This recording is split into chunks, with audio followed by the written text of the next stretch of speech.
We now know that the UKIP leader, Paull Nuttall, is going to stand for election, and he'll be doing it in the seat of Boston and Skegness, which is the most Eurosceptic place in the country. And he joins me now in the studio. Morning. Thanks for being here. So you've announced that you're standing in Boston and Skegness. That's quite a commute from your home in Stoke, isn't it? How many times have you been to Boston? A fair few times. I was there in Skegness yesterday. I've been there a fair few times. I've given speeches within the constituency, spoken to the local councillors. In fact, the last thing I did when I was UKIP chairman was take the UKIP conference to Skegness. But as I say, this is the most Eurosceptic seat within the country. We've got councillors right across the constituency. The branch were very keen for me to stand in this constituency, and I was only too happy to take up their offer. Well, if you've been there so many times, you should be thrilled at what we're going to do next, which is a little game, just to test how well you know the seat that you're going to stand in. Oh, look. Boston or Loston. All you've got to do is look at the picture on the screen and say whether or not this is a picture of Boston or somewhere else in the country. Here's the first one. What do you reckon? Boston or not? Boston, I'd say. Am I Sorry. correct? That's Aylesbury Town Centre. Is that Aylesbury? Okay. I can see the market. You might be distracted by that, but... Oh, come on. OK, let's have a look at the next one. What about this one? Boston or not? What do you think? Yes, I'd say Boston. Well, you're correct. That one is Boston. Well done. Number 3. How about this? Are you looking at Boston or another place in the country? I would say Boston. I'm sorry, that's not Boston. OK. I'm sorry, that's not Boston. That is... But hang on, Sophie. I mean, how about this one? that's Boston. That is Boston. Yes. Correct. And then just one more, last one, and then we'll put you out of your misery, I promise. This is... Final one. That's not Boston, no. That is not Boston. Correct. That is Stoke Minster. Yes. Thanks for being a good sport and playing along. A little bit of homework to brush up on, But perhaps. you know, I want to make a point here. People often say, oh, well, you have to be from the local constituency and all the rest. This isn't a council election. This is a parliamentary election. But people care about local issues as well, don't they? But the vast majority of MPs, I would suggest to you, do not actually come from the constituency in which they represent. This is about putting this area on the map. I'm a national political figure. I'm a national party leader. When I stand up in the House of Commons to represent the seat of Boston and Skegness, people will listen. Now, I'm also keen to talk about your integration agenda that you launched this week, something that's had a lot of scrutiny for numerous reasons. But one point that I was quite keen to raise is, why is it that you think that if a white man rapes a white girl, he should get a lesser sentence than if an Asian man or a black man rapes a white girl? Why is that? Well, we've obviously had the issue surrounding the rape gangs in certain areas across the country. I would suggest that they should be classed as a hate crime because I think they are targeted on specific people, I think obviously white girls are targeted by these gangs, but what I will say, and make it perfectly clear, is that, you know, rape there should be a long sentence, people should be punished for it, but as I say, I do think that these should be classed as hate crimes. Because if we look at the law, and we can be specific here, it's section 145 of the Criminal Justice Act. It currently states that if an offender demonstrates hostility towards a victim based on their race or religious group, it's taken as an aggravating factor in sentencing. So, as far as I can see, the only change you want to see is that actually you're removing the idea of intent, and it should just be based on the offender's skin colour. Well, hang on. No, I mean, obviously these girls are being targeted, I suspect, because, again... But that's already covered by the law, isn't it?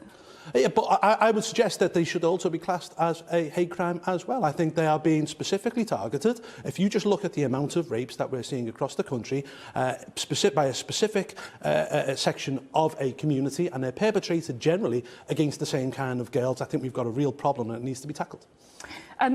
The other thing that you were keen to talk about and address is female genital mutilation. Yes. Abhorrent, clearly. Yes. An appalling practice that more does need to be done about. But you do want to see mandatory checks on schoolgirls from at-risk groups. Yeah. And I'm just really a bit puzzled by this. What exactly do you mean by that? How are you going to choose which 5-year-old girl has to effectively drop their knickers in front of Well, hang on. Please don't put it like that. I mean, but that's what, this happens in France. We have to talk about.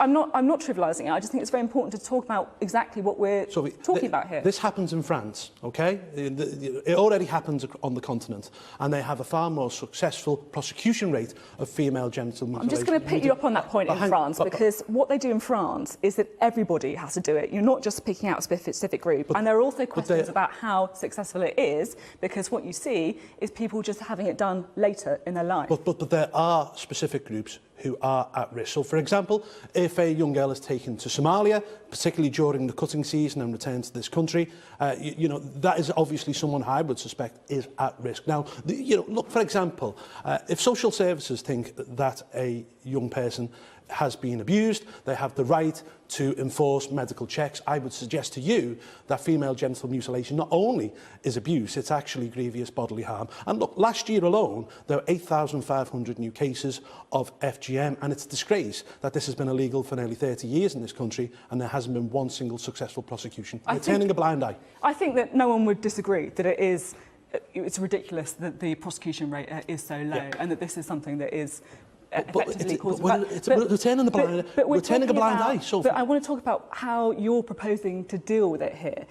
Are you effectively saying that any girl from a specific African country means that any time she goes to Disneyland with her parents will have to come and have a stranger inspect her genitals when she gets home? No, because they're generally going to other countries to have this done, specifically countries where FGM is commonplace. And, so you're saying only to go to a specific country where FGM is... Hang on. And, you know, there are cutting seasons in these countries as well, and it's something we're turning a blind eye to. What we've done is we've put forward an agenda to at least to try and tackle these issues where the other parties simply want to turn a blind eye. And you know, the mandatory checks, you know, the first people who suggested this were actually Diane Abbott and Keith Vaz from the Labour Party, and there was no uproar when they did it. But you're saying here in your integration agenda that these girls should be put through these checks whenever they return from overseas. Now, that seems to be different from what you're saying now, which is if someone is going to a specific country during cutting season.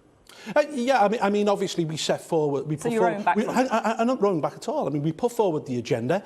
Of course, it will be nuanced when it comes to the manifesto, but I do think it's quite clear that there are certain girls from certain communities who are at risk from this, and we have to do something about it. So specifically, you're no longer saying then that all girls from these at-risk groups, whenever they return from anywhere overseas, will have to go through these inspections? I think it's quite clear that there are certain countries, if they visit, whereby they will return from these countries, and there will have to be checks taking place. Because so that's different then? That's different from what your manifesto is saying. As I say, if they go to countries where FGM is clearly commonplace and they return, I think it's only fair and equitable that they're checked. OK, that seems to be a slightly different position from what we said.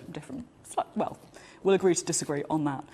Now, let's talk a bit more widely about UKIP. After the referendum, you were on sort of the dizzy heights of around 16% in the polls. Now you're routinely on single figures. Yep.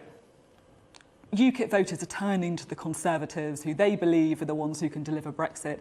I mean, it's a pretty depressing picture, isn't it? It looks a bit like game over. Well, do you know, I always expected that there'd be a fall of the polls for UKIP in the first week of the campaign. The Prime Minister has had a massive amount of publicity as a result of calling this general election. We've probably fallen by 3 or 4%.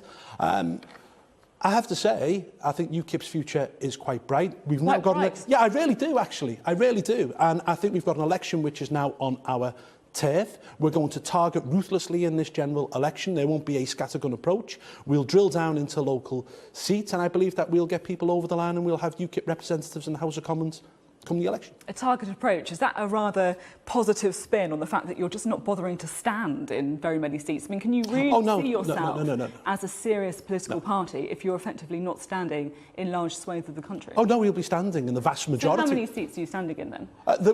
It will be in the hundreds, okay, and it will be far closer to 600 than the 100 that the certain newspaper put out last week. So in the vast majority of the country, you will have the opportunity to go out and vote UKIP. However, there will be certain seats, and I'm talking tens, not hundreds, where UKIP will be prepared to stand aside for real Brexiteers, not 5 to midnight Brexiteers or fly-by-night Brexiteers, people who've campaigned for Brexit all their lives, regardless of political affiliation. So why are you not standing in Ilford North then? Because the Conservative MP there back Remain.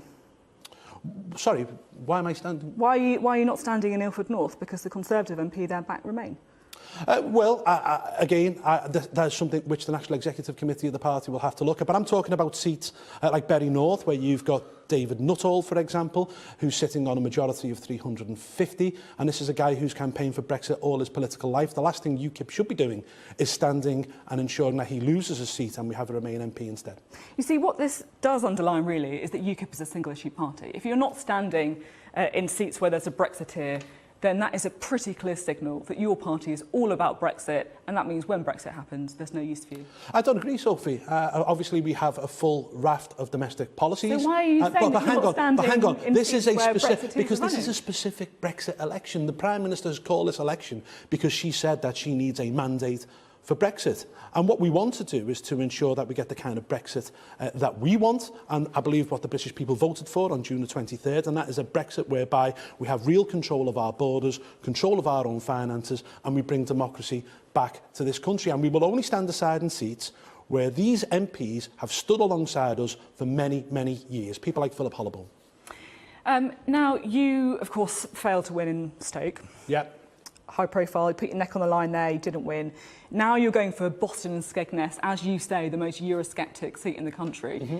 If this election's all about Brexit, as you say, and UKIP are the only ones who can hold the Prime Minister's feet to the fire, if you fail, it's going to be game over, isn't it? No, because regardless of what happens in this election, UKIP has got a great future. I generally believe that the Prime Minister won't get the deal that the British people want. I think she'll begin to backslide. And that's why it's dangerous if we end up with a huge Tory majority, because she'll end up with hordes of Tory lobby fodder who will vote any way which she says, and it will be easier for her to backslide, because at the moment she's beholden to around 50 real Brexiteers. But UKIP's future will be bright. She will backslide. She will backslide on our fisheries. I believe in the end she'll backslide in freedom of movement. And indeed, once she gets that whopping majority, I think she'll go over to Brussels and sign a bill for 50 billion for the divorce bill. That isn't what British people voted for. You put your neck on the line, though, aren't they? You by running again and risking failure again. What are you going to do if you wake up the next morning and you've lost and you've not got any MPs?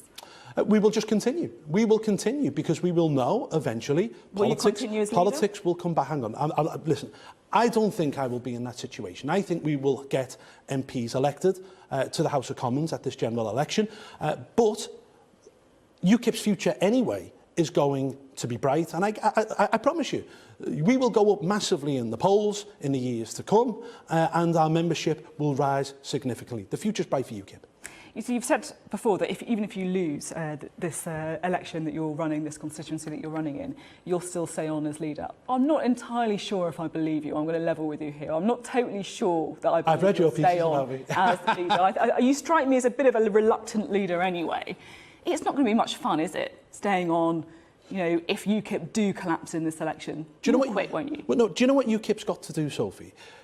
And this is what we were going to do over the summer, but it's all been put on hold as a result of this general election. It needs to restructure itself into a branch level and a county level. It needs to have a new constitution and clearly define powers for the National Executive and the leader and whatnot. It also needs to rebrand and get ready for a post-Brexit world. And these are all of the plans that we were going to unveil, or we will unveil actually, at Torquay at the conference in September. So there's lots to do in UKIP going forward beyond this general election. Rebranding, does that mean rebranding itself away from Nigel Farage as well?